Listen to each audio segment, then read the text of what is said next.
এত মোটা মোটা বই পড়ে লেখাপড়া করে কি লাভটা হয়েছে কম দেখি, হ্যাঁ? কোনো লাভ হয়েছে? বাপ মার টাকা পয়সাটাই নষ্ট হয়েছে। লেখাপড়া শেষ করে এই তো মাইন্সের এজারের বাস ওজারের বাস কত ধরনের বাস খাইয়ে খাইয়ে কত কি শিখছি, সেইটাতে গোল্ডেন প্লাস পাইয়ে গেছি। আর আজ তো গোল্ডেন প্লাস পাওয়াই যায় না। আরে এত কষ্টের পরে বাপ মার টাকা পয়সাটি নষ্ট করে পিলা বলে।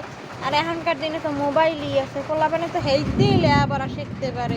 কি লেগেছে হুদ দিয়ে এই দুনিয়ার টাকা পয়সা খুঁয়ে পোলাপানে লেখাপড়া করায় কেটা জানে। হেই তো শেষ মাস মগনা নাই কেলা বাস খাইতেই থাকবে এইবার ওরা বুদ্ধিমান হইবে, লেখাপড়ার দরকার কি, বাস খাইয়েই অনেক কিছু শিখতে পারে, বুঝলেন?